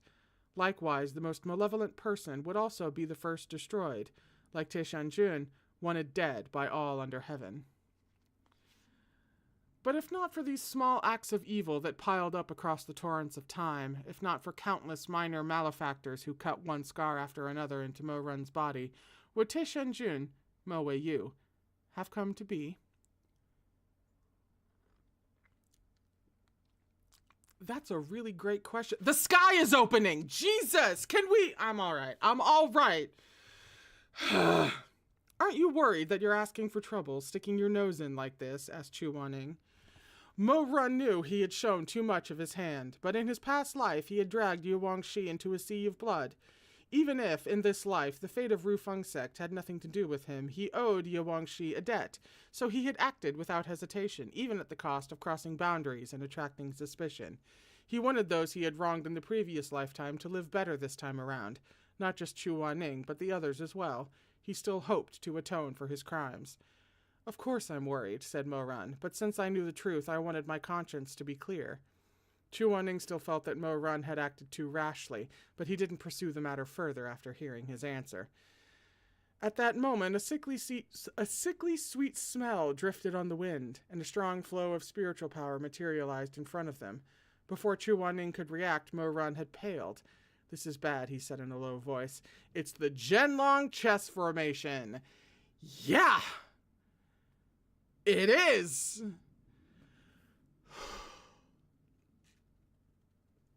It's coming from over there. The putrid smell pervaded the night air. Up above, ghosts had started to crawl out of the rift in the sky. Ahead, 5 pillars of light abruptly burst from the ground. Metal, wood, water, fire, earth. Just like Butterfly Town. Gaze locked on those lights, Chu Wanning said, It's him. Mo Run, of course, knew whom he meant. Jincheng Lake, Peach Blossom Springs, Butterfly Town. 5 years had passed since he'd last appeared. The mysterious figure pulling the strings, the fake Go Chen. Mo Run was immediately uneasy. This Zhenlong chess formation was completely different from last time. It wasn't concealed or disguised at all, as though the one deploying it saw success within reach, all but certain. The forest birds startled into flight and scattered in every direction. Chu Wanning sped toward the heavenly rift, Mo Run right on his heels. As they drew near, they could see a stream of assorted fiends pouring from the crack in the sky. The infinite hells, muttered Mo Run. This rift was identical to the one in Butterfly Town 5 years ago. It also went to the infinite hells. In a panic, Mo Run looked over and grabbed Chu Wanning's wrist. Shizun, don't go over there. Don't be ridiculous. Mo Run knew it was a silly thing to say. But in the course of 2 lifetimes, he had witnessed 2 heavenly rifts to the infinite hells, and their aftermaths were like a lingering nightmare. How could he not worry, now that he was faced with a 3rd? But words like don't go over there were less than useless. A person's character was a difficult thing to change. A man like Chu Wanning would never turn and run from a calamity. Even if he were given 1,000 chances to do so, he would refuse each and every time. Mo Run looked at Chu Wanning and found himself at a loss for words. Chu Wanning glanced at him. "Don't worry, I'll be careful." He raised his hand and summoned Tian Wen. Its golden brilliance lit his slender figure as sparks scattered in all directions. Mo Run stared into Chu Wanning's eyes and finally heaved a sigh. With a matching flash of dazzling light, Jiang Gui materialized in his palm. Its scarlet glow met Tian Wen's warm halo in an interplay of red and gold, twinned weapons that had crossed generations to meet, equal in might, matchless in power. "Okay, I won't try to dissuade you. Whatever you want to do, Shizin, I'll be right beside you." The spiritual light of their weapons shone in their eyes, resplendent. Fiery red blazed with molten gold, and molten gold was dyed fiery red. "I'll go with you." Wedding colors, by the way. Don't think I missed that. Chu Wanning studied Mo Run's dopey expression as he made his promise so sincerely. He felt both warm and helpless. Mo Run's eyes held too many emotions, no few of which had long overstepped the affection a disciple should feel for his master. Chu Wanning didn't dare ascertain what exactly those emotions might be. He reached up to prod Mo Run on the forehead. "There's no reward."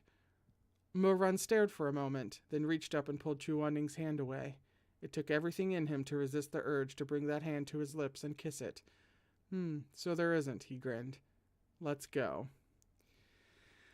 Lit by the red-gold glow of the holy weapons, the pair were like immortals passing through the gloom of night. They came quickly to the heart of the hunting ground's dense forest, Gangquan Lake. Chu Wanning and Mo Run stilled their breathing and hid in the tangerine grove to study the rift. The spiritual power that nourished the lake had been cut off, and the water's surface had frozen over in the bitterly cold night. On each of the 4 shores of the lake, an array had been drawn, a shining weapon stuck in the middle of each. 4 holy weapons of different elements, Chu Wanning asked softly.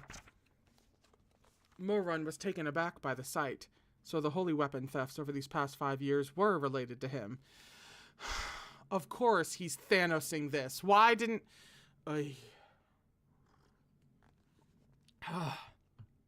But he was using human hearts at Butterfly Town. Why switch arrays? Mo Run was about to answer when Chu Wanning touched a finger to his lips. "Quiet. Look over there." Mo Run followed his line of sight. A group of Ru Fengsek's guards walked slowly along the lake in the distance, mixed with all the young cultivators who had been chosen for the hunt. Spiritual power flowed from their chests, merging into a single stream that poured into the holy weapons of different attributes. The weapons, fed on these strong, pure energies, glowed brighter and brighter, the rays of their light stretching toward the heavens. As they watched, the seam in the sky split apart into a massive chasm. The portal leading to the infinite hells had been ripped wide open. Mo Run's eyes widened. What are they doing? These guards are all unconscious and being controlled by the Zhenlong chess formation. An anxious crease appeared between Chu Wanning's brows. His eyes swept over the group on the shore and suddenly stopped. The color drained from his face, and he gripped Mo Run's shoulder with trembling fingers, not at all like his usual self. "What is it?" Mo Run turned. After searching a moment, he saw a familiar figure walking among the crowd. "Shui Meng!" he exclaimed in fright. That's the end of the chapter.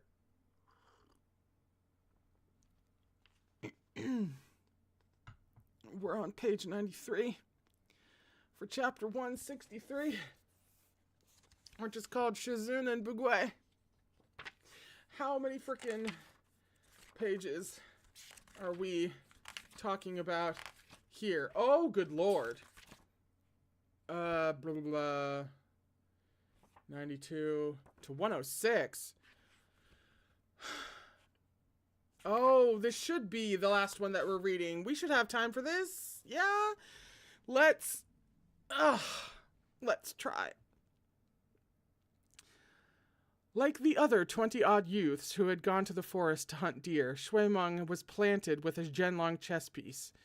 At present, he had stepped out onto the frozen surface of the lake, his expression empty and lifeless. As ghosts poured from the sky, he and the others were like a swarm of dauntless puppets. Fearing neither pain nor death, they swung their swords at the evil spirits to keep them at bay. They paid no mind to the ghosts that ran off and disappeared into the night. The purpose of these chess pieces was obvious. They were guarding those 5 elemental arrays. Chu Wanning couldn't bear to see his disciple manipulated like this. He tried to keep his cool and failed. As he was about to storm over, Mo Run held out a hand and blocked his way. "Let me go," Chu Wanning warned through clenched teeth. "Don't go yet. Wait a little longer." "How can I wait? That's Shui Meng." Chu Wanning was too strong for Mo Run to restrain with one hand. He had no choice but to wrap both arms firmly around Chu Wanning and clap a hand over his mouth. He was determined to hang on, howsoever Chu Wanning struggled. "It's too soon to go out there now," Mo Run said quietly, his breath hot against the back of Chu Wanning's ear. "Don't be so impulsive. Listen to me, okay?" He was rewarded with a fierce jab to the ribs. Mo Run endured the pain as Chu Wanning pried away the hand covering his mouth and gasped for air. Phoenix eyes blazing, he said in a dark voice, "Spiritual power erodes quickly into the control of the Zhenlong chess formation. There are vicious ghosts on all sides. If anything goes wrong, he'll die." "That's not going to happen." Chu Wanning glowered wordlessly. Mo Run grabbed Chu Wanning's hand, his expression resolute. "I understand the Zhenlong chess formation. Trust me."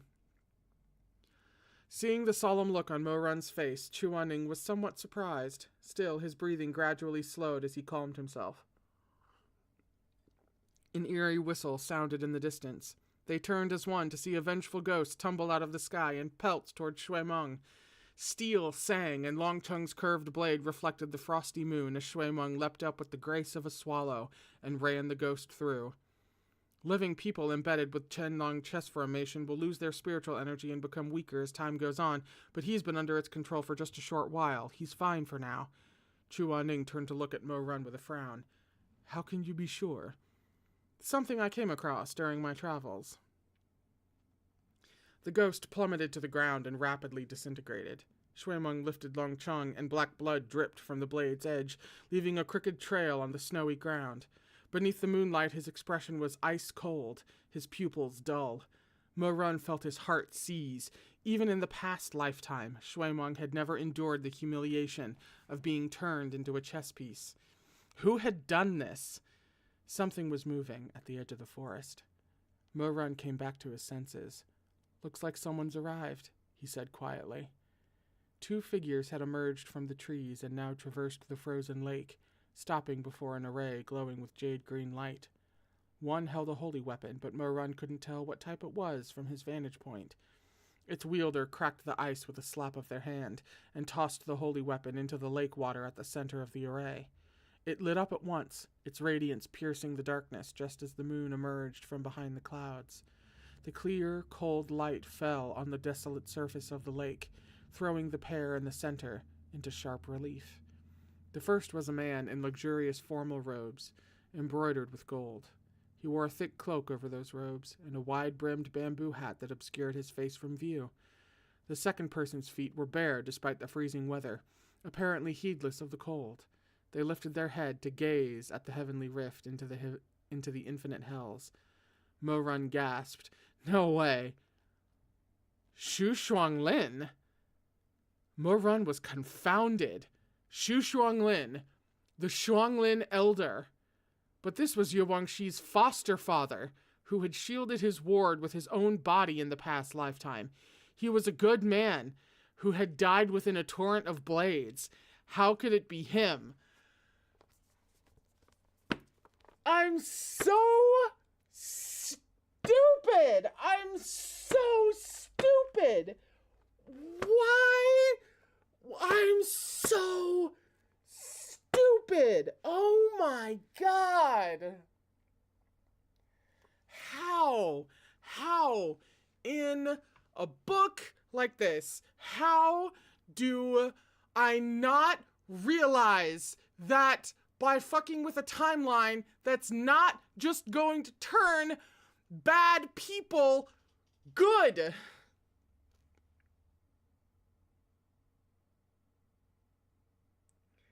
I'm so fucking stupid. Oh my god. Oh, I need a second. Oh.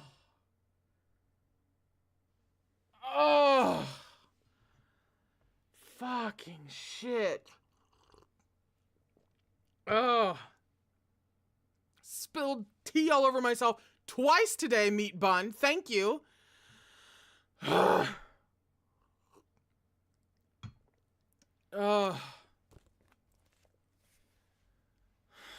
Fucking shit.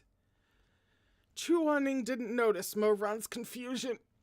He tapped Mo-Run on the shoulder and said in a low voice, "Keep moving." "Why hasn't he appeared yet?" said the person in the bamboo hat, who stood beside Shu Shuanglin. Mo-Run recognized Nangong Lu's voice at once. Wait a second! He was clearly anxious and impatient. "God damn it, did you get it wrong?" "Let's wait and see," replied Shu Shuanglin. "Hurry up! Tear the heavenly rift wider! Who knows when those guests will send their own people here? We'll run out of time if this goes on much longer."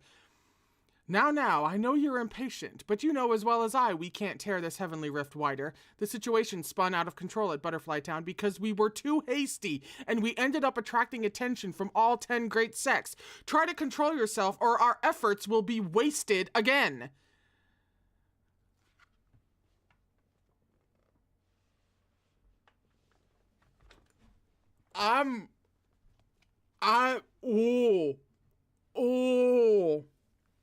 Shu Shuanglin closed his eyes. "Sect leader, you went through so much trouble to obtain, I'm sorry, is this on? You went through so much trouble to obtain these 5 holy weapons of different elements to absorb the spiritual energies of these cultivators. You've held out for so many years. What's one more night?"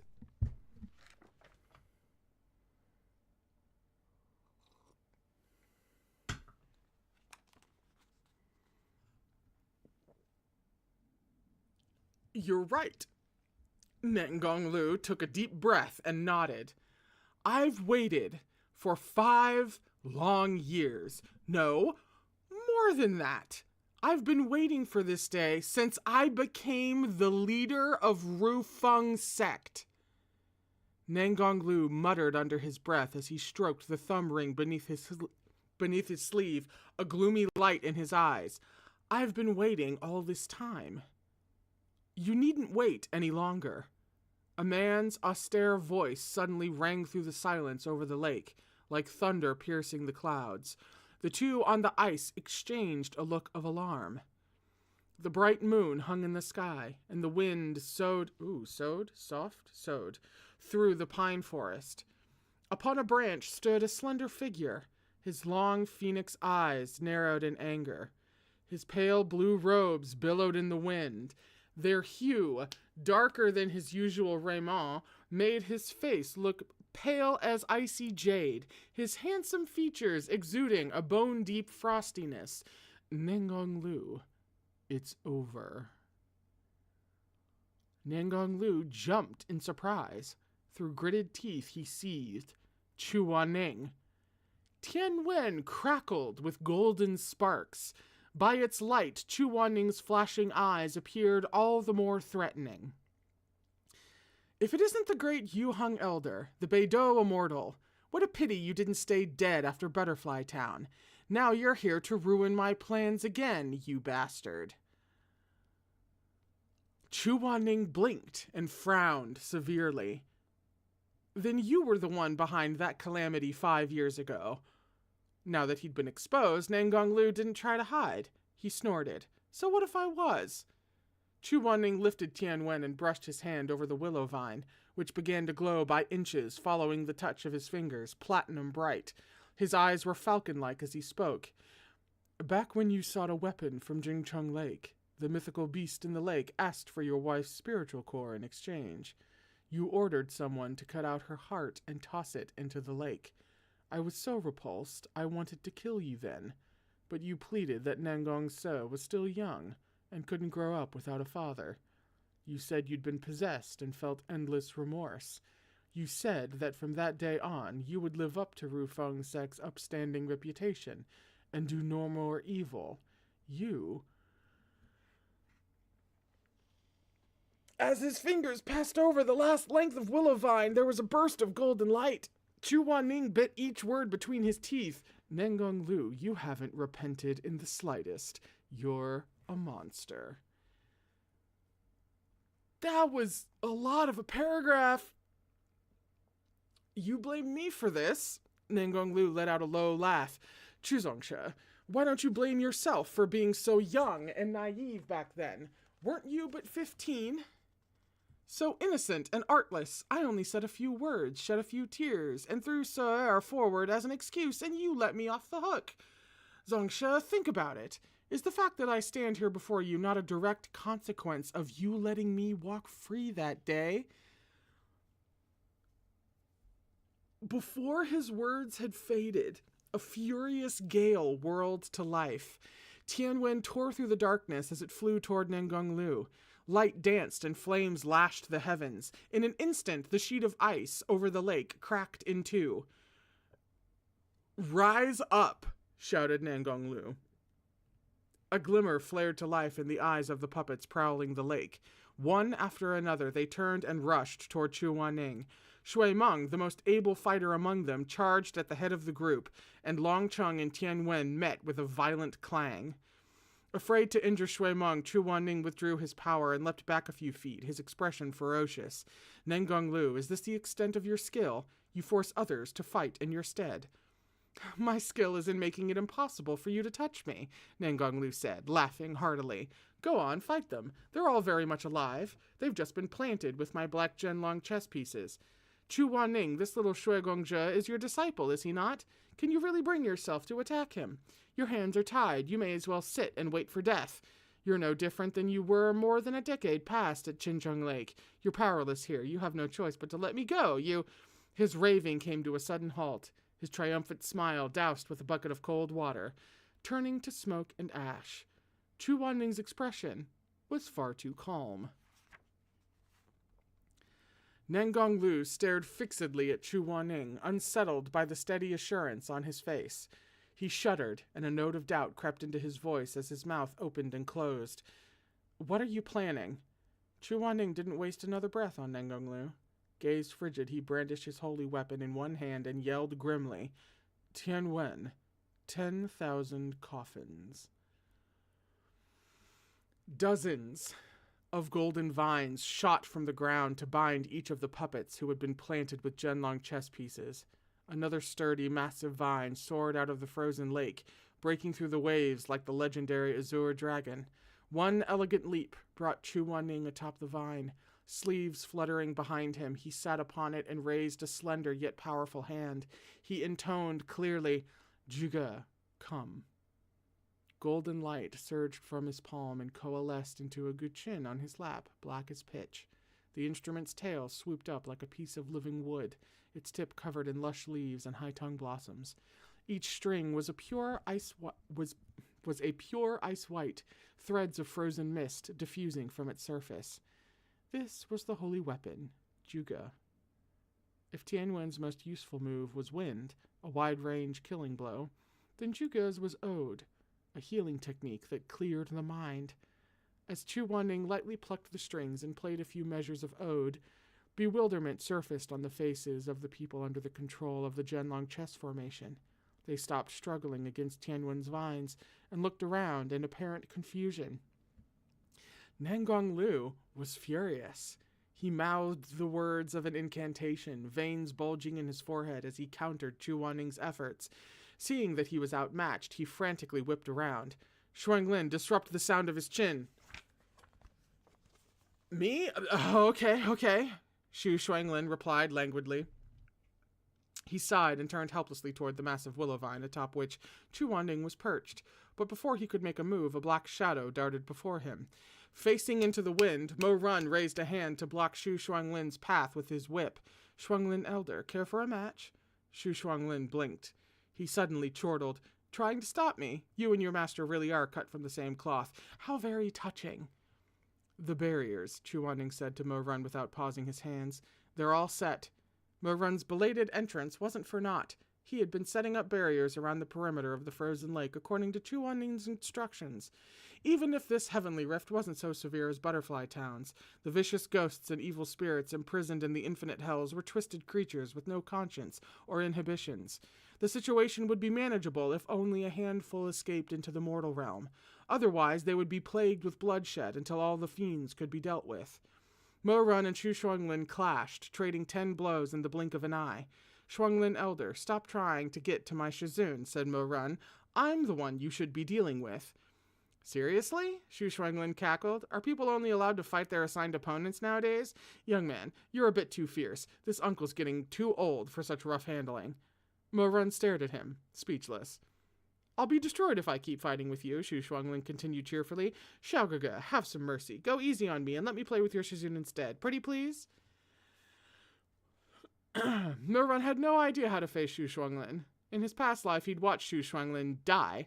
He'd felt strongly that he wasn't an evil person. Who could have guessed that in this lifetime, the masterminds behind the repeated calamities were Nangong Lu and this same Shu Shuanglin? That's kind of what I'm thinking. So are the people behind the chess formations not the fake Gochen? Are those two like separate things that we've been thinking was just one problem the whole time?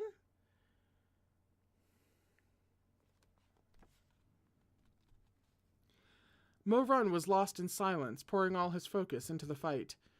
Jiang Gui had the same interrogation ability as Tian Wen. Uncovering Shu Shuanglin's true motives would be a simple matter if Mo Run could get the vine around him, but Shu Shuanglin's martial skills were formidable, far superior to Nangong Lu's.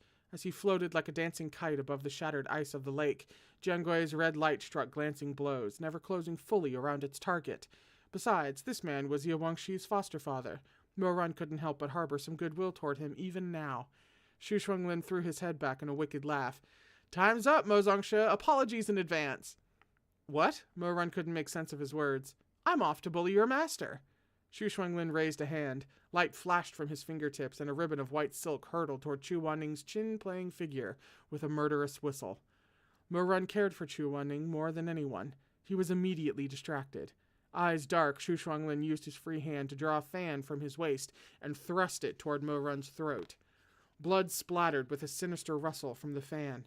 Despite Mo Run's hasty dodging, the sharp edge of the fan had cut into his neck.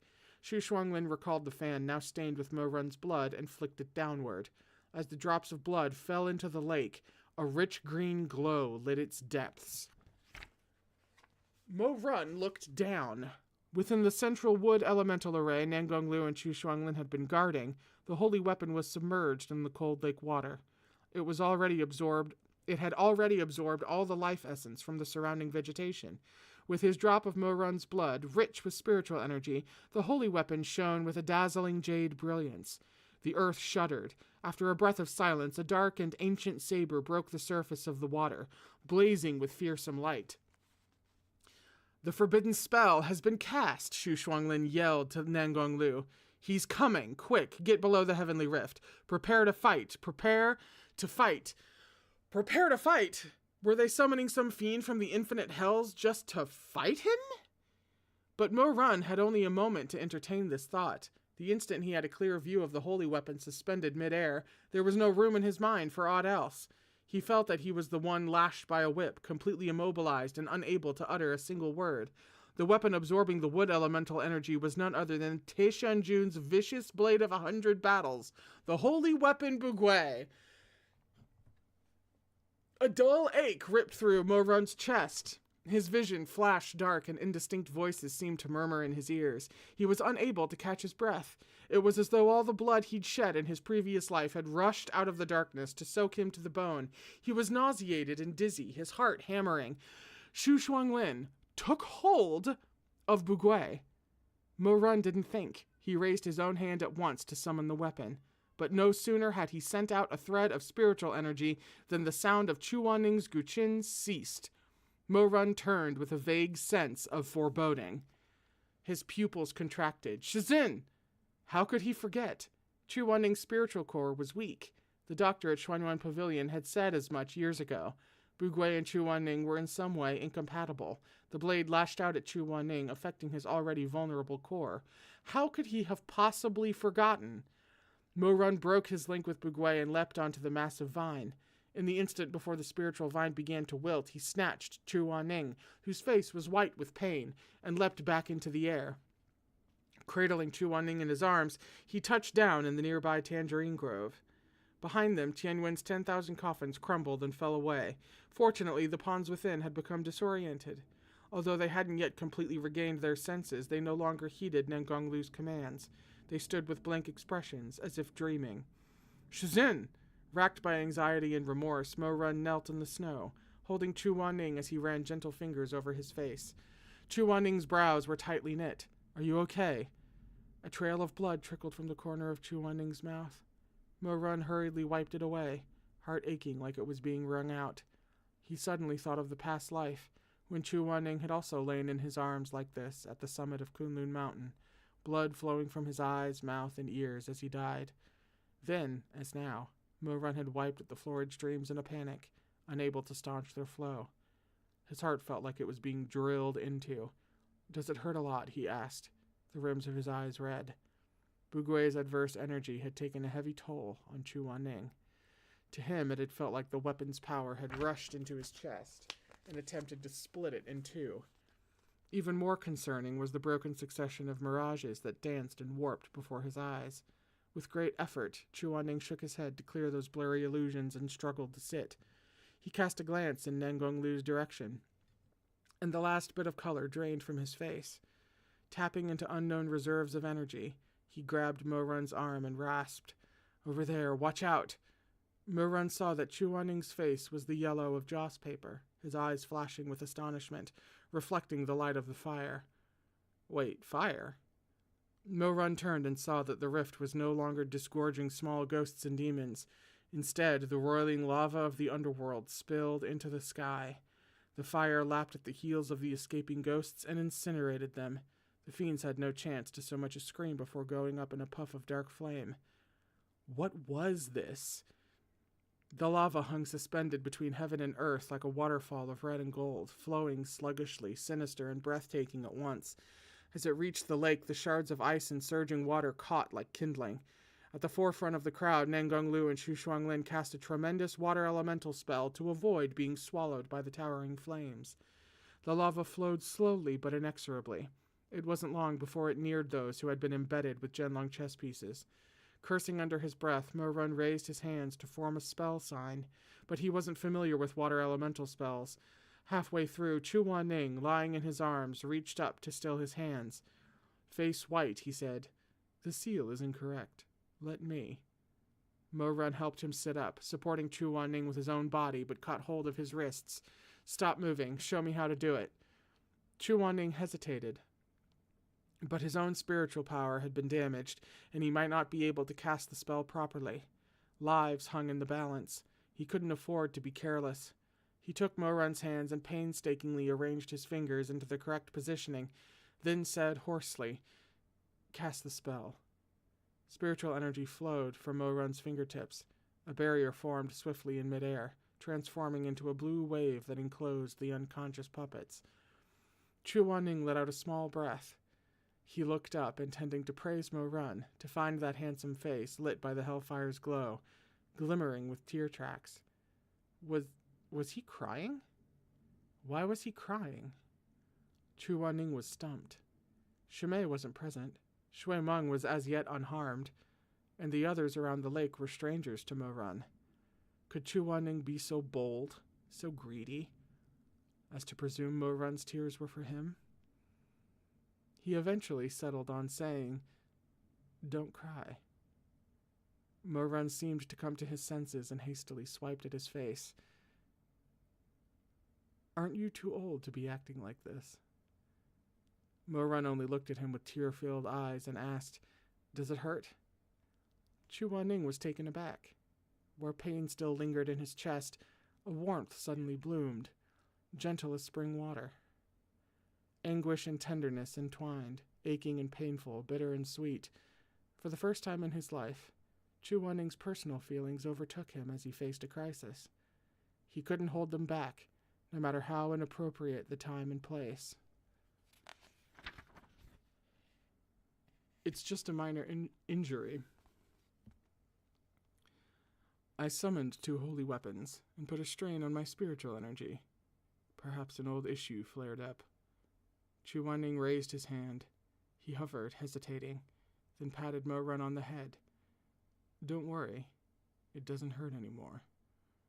He turned again to look at the rushing, raging flames of the underworld. His eyes slowly darkened as he pushed down the pain, a steady determination emerging in its place. Keep an eye on Nangong Lu. Find the right opportunity. Chu Wanning paused before continuing bluntly. And kill him. Chu Wanning's glare burned with hatred, yet even more than that, there was remorse. What Nangong Lu had said wasn't wrong. He had been a youth of 15 at Jincheng Lake, and hadn't yet understood the ways of the world. Nangong Lu had shown himself to be evil, but Chu Wanning had let him go.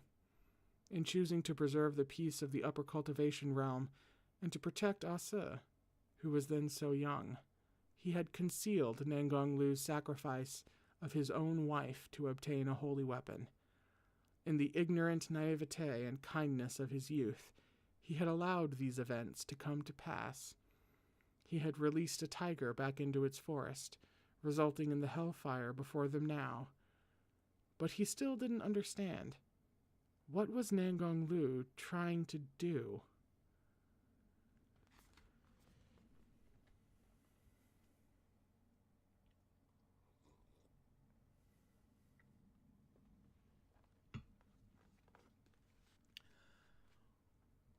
Well,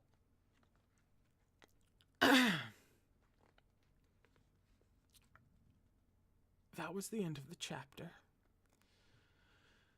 And I'm assuming, I'm assuming that this next chapter title is facetious in some way.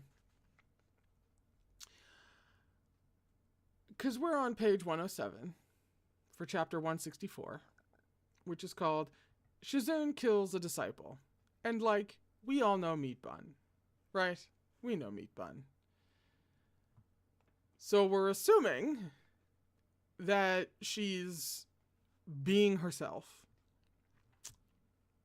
That's what I'm assuming. There's no other possibility.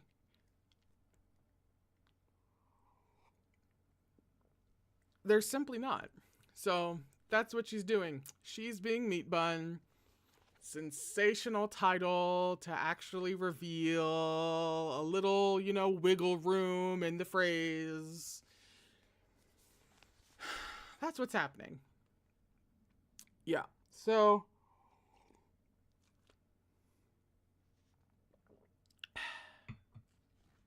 perfect example. It does not indeed say Shizune kills his own disciple. It just says a disciple. So a disciple of whomst, we don't know. And we won't know until Thursday, which is what we're going to assume is happening. Yeah.